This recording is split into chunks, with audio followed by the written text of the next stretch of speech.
Vamos a hacer una oración, por favor. Señor, te pedimos en el nombre de Jesús que abras los ojos de nuestro entendimiento para que podamos entender y comprender tu palabra y que nos decidamos de una vez por todas no solamente a ser oidores de tu palabra, sino a ser hacedores.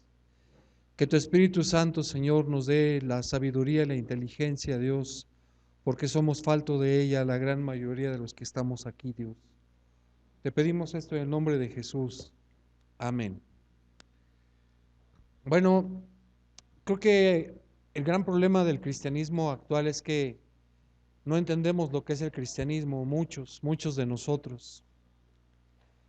Pensamos que Dios es quien tiene que hacer las cosas por nosotros y esperan que Dios cambie ciertas circunstancias, ciertas situaciones.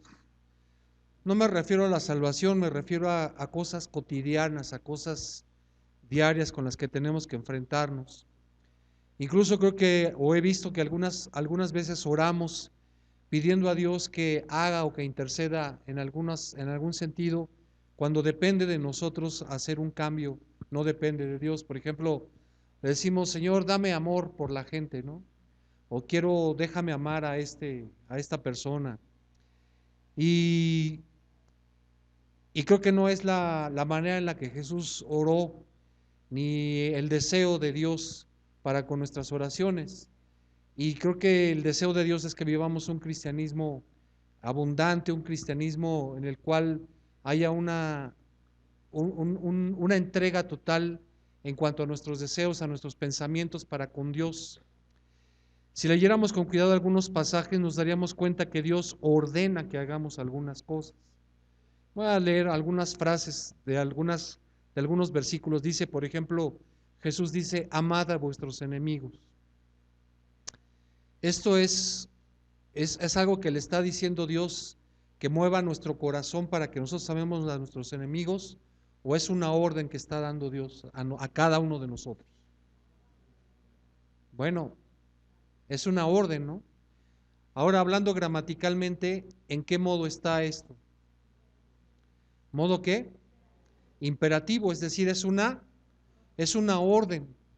No dice, y oren al Espíritu Santo para que les dé amor por vuestros enemigos, sino que la orden es que ¿qué? Que amemos a nuestros enemigos. No dice si tienes ganas, si no tienes ganas, si amaneciste de buenas o si no amaneciste de buenas. La orden es que amemos a nuestros enemigos. En otro pasaje dice, amaos los unos a los otros. ¿En qué modo está esto? También en modo imperativo. Y no está diciendo, oren al Espíritu Santo para que les dé amor los unos por los otros, sino que la orden es que nos amemos los unos a los otros. Esa es la voluntad de Dios. ¿En dónde está el problema para amar a nuestros enemigos? ¿En Dios o en mí? ¿En quién está el problema para amarnos los unos a los otros? ¿En Dios o en mí? ¿Quién es el que quiere que hagamos esto? ¿Y quién es el que no siempre quiere hacer esto? ¿Quién es el problema? ¿Soy yo o es Dios? ¿Quién es el que tiene que arreglar la situación? ¿Dios o yo? Yo. Estas son órdenes. Buena parte de la confusión me parece que proviene de no entender algunos pasajes, como por ejemplo, quiero que vayamos al Evangelio de Lucas. Vamos a leer el capítulo 9, de los versos 23 al 26. Los que no lo tienen ya está acá atrás en la pared. Dice lo siguiente, y decía a todos, ¿quién decía a todos? Jesús decía a todos, si alguno quiere venir en pos de mí, niéguese a sí mismo, tome su cruz cada día y sígame. Porque todo el que quiera salvar su vida, la perderá. Y todo el que pierda su vida por causa de mí, éste la salvará. Pues, ¿qué aprovecha al hombre si gana todo el mundo y se destruye o se pierde a sí mismo? Porque el que se avergonzare de mí y de mis palabras, de éste se avergonzará el Hijo del Hombre cuando venga en su gloria, y en la del Padre y de los ángeles. Hasta ahí el pasaje. Entonces, ¿quién es el que dijimos que está hablando en este pasaje? ¿Y a quién se lo dice? A todos. ¿Quiénes son todos? Cristianos y no cristianos. A todos nos dice esto, principalmente a los cristianos, porque somos los que hemos aceptado a Jesús como Señor y Salvador, y nos habla aquí, dice, si alguno quiere venir en pos de mí, ¿qué es ir en pos de Él? ¿Qué quiere decir venir en pos de mí? Si alguno me quiere seguir, si alguno quiere estar conmigo, si alguno quiere hacer lo que yo digo, si alguno quiere vivir de acuerdo a lo que yo quiero, ¿qué es? Y dice, ¿qué es lo que tenemos? Primero, hay una pregunta que es la primera que tenemos que contestar. Yo, Ubaldo, tú, quien seas, Francisco, Pedro, Marta, como te llames, ¿tú quieres ir en pos de Jesús? ¿Esa es la decisión que quieres tomar? Mira, regularmente nos escudamos en lo siguiente. Yo me convertí hace 35, 36 años, otros se convirtieron hace 2 años, hace 8, hace 6 años, hace 3 días, y decimos, no, si yo ya me convertí, yo ya hice la profesión de fe. Sí, pero aquí te está diciendo, ¿tú de verdad quieres venir en pos de mí? Una cosa es, ¿cómo diré? Cuando nosotros aceptamos al Señor, nosotros estamos aceptando que Él murió para pagar por mis pecados. Y Él pagó por mis pecados. Si yo muriera en ese momento en el que digo, sí, Señor, creo que tú moriste por todos mis pecados, si en ese momento muriera, tenemos la vida arreglada, ya te moriste. Y en ese momento tú eres salvo y ya no tienes que preocuparte absolutamente de nada. Es algo semejante al ladrón que fue crucificado. Pero tienes el ejemplo de Judas. Judas creyó que Jesús había sido enviado por el Padre. Judas creyó que Jesús era el que venía a limpiar al pecado, al mundo de pecado. Pero Judas no se sostuvo en esa idea ni en ese pensamiento toda su vida. Cuando le faltó dinero, cuando vio la oportunidad, él cambió todo lo que había creído por 30 piezas de plata. Te pregunto, ¿porque Judas creyó 2 años y medio que Jesús era el Salvador, va a ser salvo? ¿O un momento en el que decidió traicionar, eso bastó para echar por tierra todo lo demás? Sí bastó esa mala decisión que tomó para perder su salvación. Y aquí dice Jesús, dice, el que quiera venir en pos de mí. Pues ¿por qué ya no aceptamos al Señor hace algunos años, algunos días, algunos meses? Hay que hacer algo más para mostrarnos a nosotros mismos, porque esa es una pregunta que tenemos que contestar nosotros mismos, si yo quiero ir en pos de Jesús. Eso es lo que va a responder ahorita Jesús, lo que va a decir a continuación. Dice, decía a todos, si alguno quiere venir en pos de mí, o sea, si alguno me quiere seguir, ¿qué es lo que tiene que hacer? ¿Cuál es la respuesta? ¿Qué es lo que tenemos que hacer? Niéguese a sí mismo. Tome su cruz cada cuánto. Fíjate que no dice el día que te convertiste, dice que ¿qué? Cada día y siga. ¿Qué es la cruz? ¿Cuál es tu cruz? No ven a salir con que Yarla es mi cruz o yo soy la cruz de Yarlita, por favor. Porque algunos piensan así del matrimonio. Y ni modo, hermano, esta es la cruz que me tocó llevar. ¿Cuál es la cruz?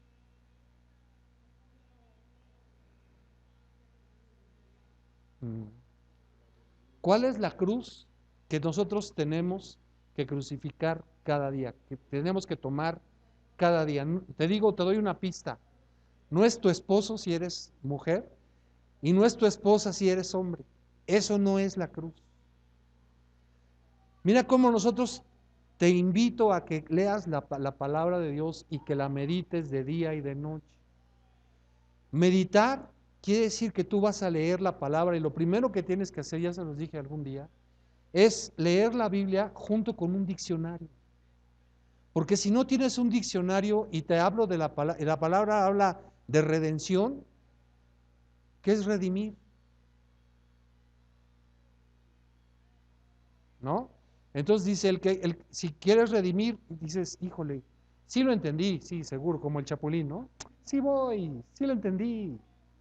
Entonces tienes que leer la Biblia con un diccionario junto y estar meditando en esos pasajes o en ese pasaje hasta que Dios te lo revele, te lo muestre, te entienda y veas qué parte de tu vida es la que tienes que cambiar. Entonces, dice, si alguno quiere venir en pos de mí, es decir, si alguno quiere decirse cristiano, si alguno quiere ser cristiano, si alguno me quiere seguir, niéguese a sí mismo, tome su cruz cada día y sígame. Mira, ese niéguese a sí mismo, todos nosotros pensamos que es bueno y es correcto lo que yo pienso, porque no hay nadie que me quiera más en el mundo que yo. O alguno de ustedes me quiere más a mí de lo que yo me quiero a mí.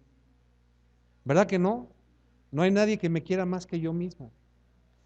Y eso es precisamente lo que Dios quiere que nosotros nos neguemos, que nosotros dejemos de amarnos a nosotros mismos para permitir que el amor de Dios obre en nuestra vida y la voluntad de Dios obre en nuestra vida. Nosotros damos por sentado que lo que nosotros pensamos es lo correcto. Y cuando Yarla hace algo que a mí no me parece, ¿con quién me enojo? ¿Conmigo o con Yarla? Es que no me entiende, es que no sabe lo que yo quiero, es que no entiende qué es lo mejor para nosotros como familia. Ella es la equivocada. Y así pensamos de todas las cosas. Te voy a poner un ejemplo. Si ahorita viniera un hermano corriendo o una persona dijera, oigan, ¿de quién es este coche? Y resulta que es tu coche el que se está cargando la grúa, ¿te quedarías aquí o saldrías a tratar de arreglar el asunto? ¿Por qué? No le vayan a pegar a mi coche, ¿no? Es lo primero que dices, lo van a levantar la grúa, le van a dar un golpe, y luego ¿quién me lo va a pagar? ¿Quién va a pagar el golpe finalmente? Yo, ¿verdad? Pero si la grúa se lleva mi coche porque está mal estacionado, está en una entrada, no pagué el parquímetro, me estacioné sobre líneas donde cruzan los peatones y con toda razón, de acuerdo a la ley, se lleva mi coche. ¿Tú sabes lo que implica que una grúa se lleve tu coche? ¿De a cuánto es la multa? 1,000, 1,000 y cacho, ¿no? Ah, pero además, más el arrastre, dice Percy. ¿Cuánto es? ¿300 pesos? Vamos a ponerle 1,200 más 300, 1,500. ¿Quién trae ahorita 1,500 pesos en su bolsa? Así que diga, no hay problema. Pero además, tienes que demostrar que efectivamente eres el dueño del coche. En el caso de que se llevaran la camioneta de Yarla, la camioneta de Yarla está en nombre de la empresa. Entonces, habría que ir a la oficina, sacar los papeles, el acta constitutiva, mi poder legal, mi credencial de lector y nada más, ¿no? ¿Eh? Factura original para pagar, para demostrar que no me robé el coche, que de veritas que es de nosotros. Y ese trámite me va a llevar 45 minutos a la oficina, averiguar en dónde está el corralón, cuando todo se puede solucionar de una manera tan sencilla. Si nos vamos de aquí a la vuelta donde no nos vean los hermanos, ¿cómo le podemos hacer, jefe? ¿Cómo le podemos hacer? Porque son muchos los trámites porque no hay nadie que se quiera más que yo. Por eso dice, niéguese a sí mismo, porque lo que yo quisiera hacer es evitarme pagar 1,500 pesos, más ir a perder el tiempo, más ya no me fui a comer, ya no pude venir a la reunión en la tarde, ya me arruinó la vida el día de hoy. Y lo que Jesús dice es, niéguese a sí mismo, pero no solamente cuando la grúa se lleve tu coche, sino en todo momento. Por eso dice, tome su cruz cada cuánto, cada día. Nosotros tenemos que negar nuestros deseos y nuestra voluntad cada día. Y tenemos que hacer la voluntad de ¿quién? De Dios. Mira, dice, hay un versículo en Gálatas 2:20 que es así súper famoso. que dice el apóstol Pablo, dice, con Cristo estoy juntamente crucificado. Y ya no vivo yo, mas ahora vive Cristo en mí. Y lo que ahora vivo en la fe, en lo que ahora vivo en la carne, lo vivo en la fe del Hijo de Dios. ¿De veras estamos como Pablo crucificados juntamente con Cristo? Porque esa crucifixión con Cristo, cuando Cristo fue crucificado, Él estaba sin poder moverse. Y eso es a lo que se refiere de no hacer la voluntad de cada uno de nosotros, sino dejar de hacer mi voluntad como considerándome muerto, estando yo muerto, para hacer la voluntad de otro a través de mí. Mira, todos los hombres estamos conformados, seamos hombres o mujeres, estamos conformados por tres partes. Ya lo hemos dicho en muchas ocasiones. En muchas ocasiones somos espíritu, somos alma y somos cuerpo. El cuerpo es el estuche. Hay unos más guapos, unos más altos, unos más gordos, unos más feos, unos con ojos azules, unos con ojos verdes, unos con ojos cafés, ojos con negros, unos de pestañas chinas. Ese es el estuche. Más guapos o más bonitos, chinos o con pelos de, ¿cómo se dice? Decía mi mamá que de Shakira, ¿no? Ajá. Pero eso es solamente el estuche. Después está el alma. El alma es una parte muy importante y es la parte probablemente más engañosa. El alma es lo que te gusta o lo que te deja de gustar. Si tú ves, por ejemplo, a Pierce Brosnan, ¿habrá alguien a quien no le gusta Pierce Brosnan? Pueden reconocer que está guapo, ¿no? O no saben ni quién es Pierce. No saben. Pero si les digo, una chica guapa, esa. A los hombres no saben tampoco. Como están sentados junto a la novia, pues no saben. O a la esposa no saben, ¿no? Bueno, sí sabemos reconocer, el alma es la que reconoce si les gusta, si te gusta una cosa o no te gusta, incluso la comida, el sabor, qué profesión te gusta, si te gustan las matemáticas o el español, el alma es la que dice si te gusta o no te gusta. Pero hay una parte que está más adentro. El apóstol Pablo en la carta a los Romanos dice del alma que es el hombre animal, o dice el hombre animal, y habla del hombre de más adentro. Y el hombre de más adentro se refiere al espíritu. El espíritu es la parte que Dios diseñó del hombre para que esté en contacto con el hombre.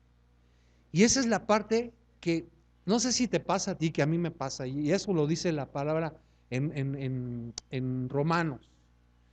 En Romanos dice que cuando tú lees la Biblia, dice que te gusta lo que lees y que te emocionas y dices, ay Señor, yo quiero esto.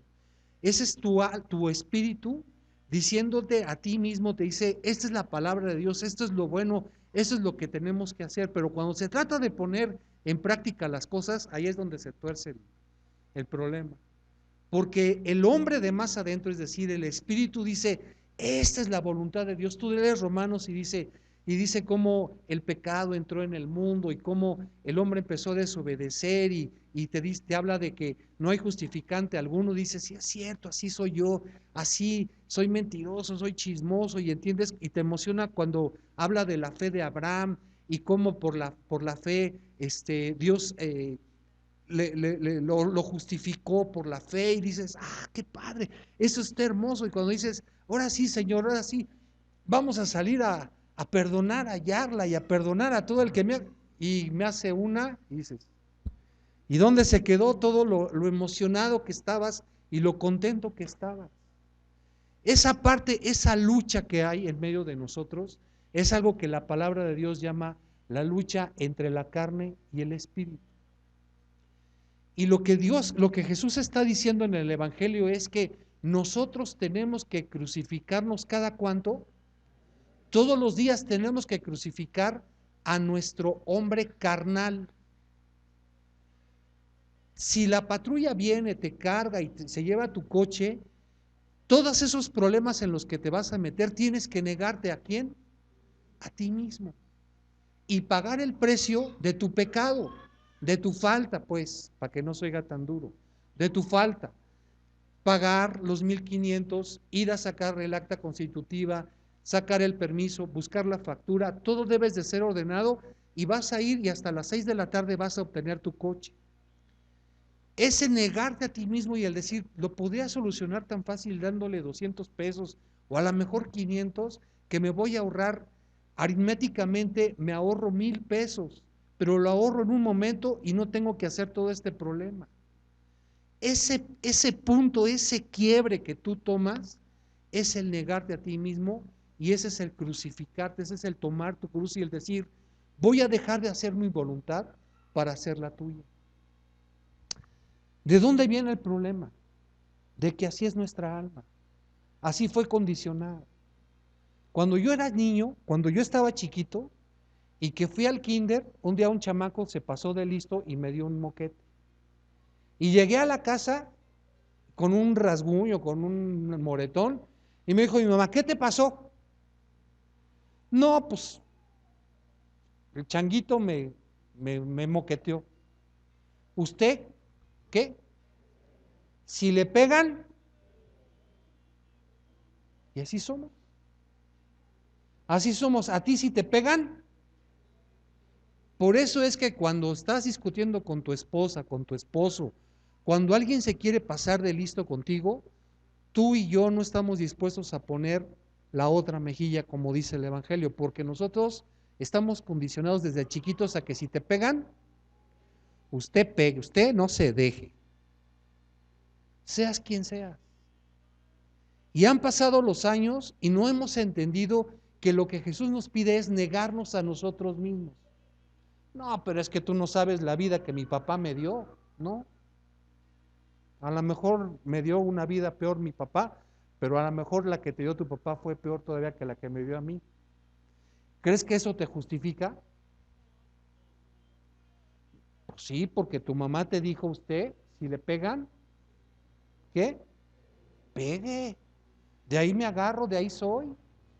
Cuando lo que te dice Jesús es, si te dan una cachetada, pon la otra mejilla. Ah, no, pero yo soy guarín, pero me fijo. ¿No? O sea, es que una cosa es que me quieran ver la cara. Y no te das cuenta cómo nosotros aplicamos la palabra de Dios según nos conviene. No, si yo ya me convertí, sí, también Judas se convirtió. Y segurito Judas se bautizó. ¿Y tú crees que por eso va a estar en el cielo? Él no mantuvo el estándar de lo que es la vida cristiana. La vida cristiana no es, ay Señor, dame amor porque este me cae gordo. No es, me cae gordo, ah no Señor, yo tengo que doblegar, tengo que crucificarme, todos los días tengo que crucificar mi hombre carnal para amar a este hombre. A ver, me caes muy gorda Marta, pero la Biblia me dice que tengo que amarte. ¿Qué necesitas? ¿O habrá otra manera de manifestar amor? No creas, por favor, que el amor es, ay, agarrarte a besos y decirte cuánto te quiero y no pude dormir de estar pensando en el amor que te tengo. No, no, no. No, no, no, no. Mira, ya se acerca el 10 de mayo de las madrecitas mexicanas y en México para madres solamente las mexicanas. Dime, ¿no es acaso amar a alguien? Sabemos que todas las madrecitas somos o son muy ordenadas y que dicen, yo a mi hijito le voy a dar de comer sus 3 veces a la semana carne porque si no va a caer en estado de inanición, ¿no? Y yo te digo, el amar a una persona,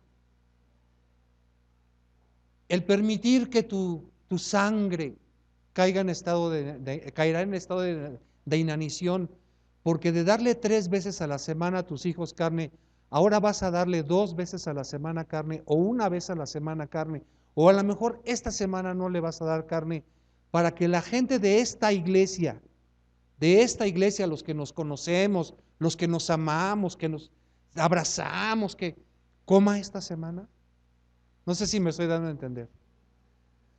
O sea, estás tan justo, fíjate lo que te digo, estás tan justo en tus necesidades que fue imposible para ti traer una lata de atún o 1 kilo de frijoles para los que están verdaderamente necesitados aquí, cuando sabías que había que traerlo? No sé si me doy a entender en lo que trato de decir, porque creo que ya me hice bolas yo solo.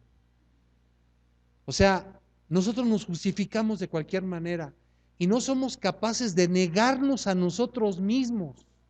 Fíjate lo que te digo, de negarnos a nosotros mismos, de darle carne 3 veces a la semana a mis hijos, con tal de que me alcance para una lata de atún y 1 kilo de frijol.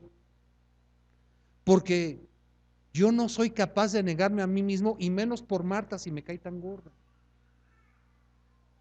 Esa diferencia, ese quiebre, es lo que Jesús está hablando de que lo que es el ser cristiano. El ser cristiano, entras a ser cristiano con el bautismo, diciendo: sí, Señor, yo creo que tú vienes a perdonarme mis pecados. Pero no por ese hecho quiere decir que todos los días de tu vida ya no vas a pecar. Mira, el cristianismo es una lucha. ¿Es una qué? Constante contra el pecado. Constante. En la cual tu carne quiere hacer una cosa, y lo que desea hacer tu carne, hay aquí el secreto. Lo que quiere hacer tu carne es opuesto a lo que quiere hacer el Espíritu de Dios en ti y en mí. Es opuesto. No son conciliables. Mira lo que dice Romanos capítulo 8. Verso 3, porque lo que era imposible para la ley, por cuanto era débil por la carne, Dios, enviando a su Hijo en semejanza de carne de pecado, y a causa del pecado, condenó al pecado en la carne. ¿Qué quiere decir esto? Lo que quiere decir es bien simple y bien sencillo. ¿No quieres pecar? No vivas conforme a la carne. El pecado y el espíritu no son compatibles. Luego entonces, al revés volteado, si yo peco, ¿estoy viviendo conforme al espíritu o conforme a la carne? Conforme a la carne. Si Marta te cae gorda y permites que vamos a decirlo, eso gordo que te cae, te impida hablarle, proveerle, hablarle, quiere decir que no eres una persona espiritual, que eres una persona carnal. El que peca porque vive conforme a la carne. El que peca porque vive conforme a la carne. Dice, verso 24 de Lucas 9, dice: porque todo el que quiera salvar su vida la perderá. Es decir, tú quieres vivir de acuerdo a tus pensamientos, que tú eres recto, que tú eres Juan Camaney, que tú no te equivocas, que tú odias con un razonamiento preciso a tu jefe porque te hizo hace 18 años que entraste a trabajar a Mapresa, que se te quedó viendo feo y que desde entonces no te sube el sueldo y no te permite subir. ¿Crees que lo odias, que tienes una razón suficiente? ¿Crees que por eso vas a tener tu vida con el Señor salva? La vas a perder, porque lo estás haciendo de acuerdo a lo que tú piensas, y de acuerdo a lo que tú piensas es en la carne, y la carne y el espíritu son opuestos. Dice el verso 23 nuevamente de Lucas 9, dice: y decía a todos: si alguno quiere venir en pos de mí, niéguese a sí mismo, niega tu voluntad, niega tu deseo, toma tu cruz cada día y sígueme. Verso 24, porque todo el que quiera salvar su vida la perderá, y todo el que pierda su vida por causa de mí. Esto no está hablando de que te des un balazo, de que te suicides, no, está hablando a que dejes de hacer tu voluntad, lo que tú piensas que es correcto, lo que tú piensas que es justo, lo que tú piensas para hacer la voluntad justa y precisa de Dios. Dice, y todo el que pierda su vida por causa de mí, éste la salvará. Vamos a poner un ejemplo. Yo me convertí hace 36 años, pero si no me niego a mí mismo, ¿tengo garantizado el cielo? de acuerdo a esto? Si no me niego, no nos hagamos tontos. ¿De qué sirve decir, me bauticé? Sí, fue la entrada al reino de los cielos. Pero es necesario que tú permanezcas, que tú cada día vayas luchando contra el pecado, que cada día te niegues a ti mismo, tomes tu cruz, es decir, decidas morir. Hace muchos años hablamos en esta iglesia que el amor es una decisión. Esto es algo que también tienes que decidir, porque también es amor a Dios. Y es decir, tú, Señor, pagaste por mis pecados, pero el pecado tengo que luchar contra él todos los días porque estoy viviendo. Quiero diferenciar eso. Todos los que estamos aquí, estamos vivos, estamos en la carne, pero no debemos de vivir conforme a la carne. ¿Me estoy dando a entender? Es decir, no debo de permitir que los deseos de mi carne gobiernen mi vida. Porque entonces nunca voy a poner la otra mejilla al que me haga algún daño, el más mínimo. Mira, esto es tan profundo, no solamente se aplica al amar a la gente. Ah, vamos a suponer que estamos muy apretados de dinero, por la razón que quieras. Pero mi hija va a una escuela de paga. ¿Tú cómo crees que se va a sentir Super Juana Gallo Jimena Guzmán Covarrubias si me dice, papá, cómprame unos tenis? Sí, mija, te voy a comprar unos Dunlop. ¿Unos Dunqué? ¿Cómo que unos Dunlop? ¿Quién sabe de marcas de tenis? ¿Quién ha visto últimamente unos Dunlop? No, pues de Nike, Reebok,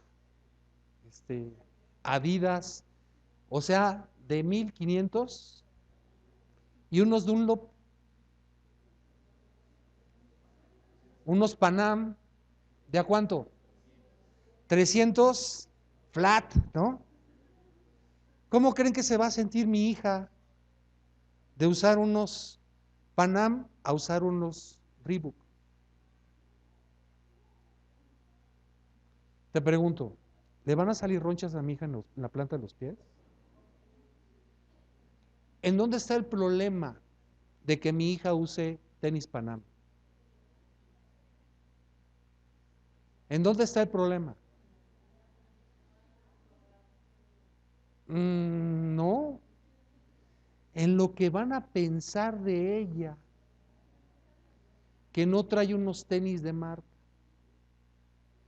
Y si nos ponemos a rascarle, pues a lo mejor voy y doy el tarjetazo, no tengo dinero, pero voy a dar el tarjetazo para que mi hija, sangre de mi sangre, única, amada, la luz de mis ojos, como le digo, no pase la vergüenza de llevar unos Dunlop. O a lo mejor le compro los Dunlop para no aventarme una bronca con Yarla. Digo, a lo mejor da el tarjetazo en Liverpool o en donde sea para no aventarme una bronca con Yarla.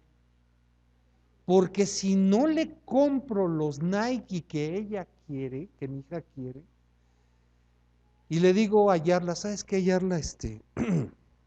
Pues no nos ha ido muy bien, no tenemos lana y ¿cómo ves? Mejor le compro unos Dunlop. ¿Qué? ¿No te puedes esforzar? ¿Qué? ¿No que es la luz de tus ojos? ¿Qué? ¿Vas a permitir que tu hija vaya con unos Dunlop y no unos Nike? A lo mejor por no aventarme esa bronca, me estoy metiendo una bronca peor, porque cuando llegue la tarjeta, ¿quién me garantiza que voy a tener dinero para pagar la tarjeta? Eso también se llama vivir en la carne, la decisión que yo tomé, no de comprar de Dunlop, no, entiéndeme, porque si me alcanza para los Dunlop, debo de comprarle los Dunlop. ¿En dónde está el vivir en la carne? En comprar lo que no tengo. Oye, pero es que te puede llevar al divorcio.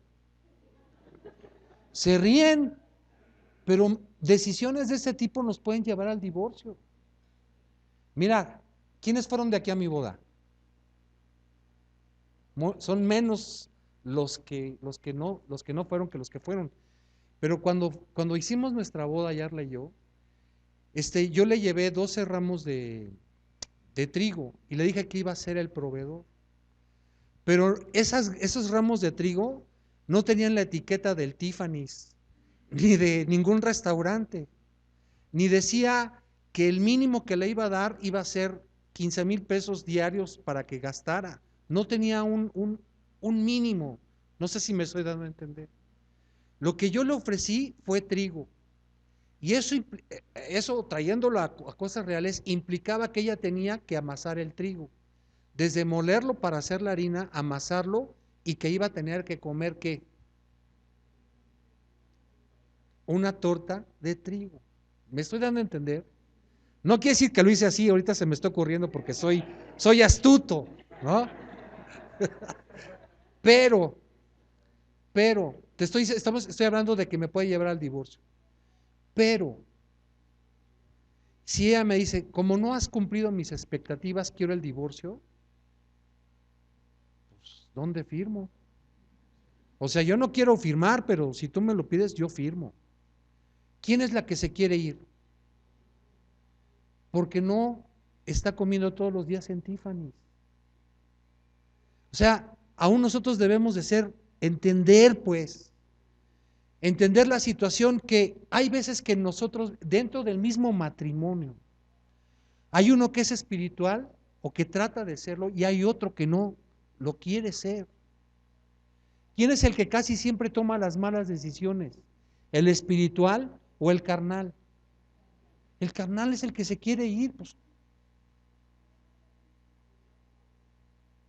¿quién es el que está rompiendo el trato? ¿Ella o yo? Sin miedo, hermana, sin miedo. Ella, ella. Entonces, ¿quién se quiso divorciar? ¿Quién quiso romper el vínculo? Ella. Mira, esto parece nada, pero ya que estamos hablando de estas cosas, dice, el que me quiera seguir, ¿qué? Niéguese a sí mismo. Dice, hubo un hombre que le dijo, no, deja que vaya a enterrar a mi papá. ¿Y qué le contestó? Deja que los muertos, ¿qué muertos? Los muertos espirituales. Ni modo que un muerto entierre al otro muerto. No, se está refiriendo a un muerto espiritual, uno que no tiene a Jesús en su corazón. Deja que esos se entierren a sus muertos. Tú ve y predica el evangelio. Dice la palabra de Dios, estarán dos durmiendo. ¿Un qué? Un espiritual y el uno será tomado y el otro será. Dos estarán cegando. ¿Dos qué? ¿Uno qué? Un espiritual y un carnal. Uno será tomado y el otro será dejado. ¿Quién es el que se queda? El que no se crucificó. ¿Cada cuánto? Todos los días. El que no sé qué, no se negó a sí mismo. ¿Cada cuánto? Todos los días. Hermano, parece nada. Pero decimos, es que yo me convertí, me bauticé, yo hice la profesión de fe. Sí, Judas también. Judas también lo hizo. Y nosotros tenemos que mantenernos firmes, sin fluctuar. ¿Qué quiere decir fluctuar? Cambiar, como las olas del mar, ir de un lado a otro. Nosotros debemos mantenernos firmes, sin fluctuar. Dice el apóstol Pablo en Gálatas 2:20, con Cristo estoy juntamente crucificado. ¿Por qué estaba crucificado? Porque había dejado de hacer su voluntad. ¿Cuál era su voluntad? Que todo aquel que no fuera judío, a todo aquel que confesara que Jesús era el Señor, ese estaba mal, y ese se dedicó a meterlos a la cárcel para que los mataran. Cuando entendió, cuando Dios iluminó su mente, cuando él entendió, dejó de hacer lo que él quería. ¿Tuvo consecuencias? Sí. ¿Era bien recibido? No.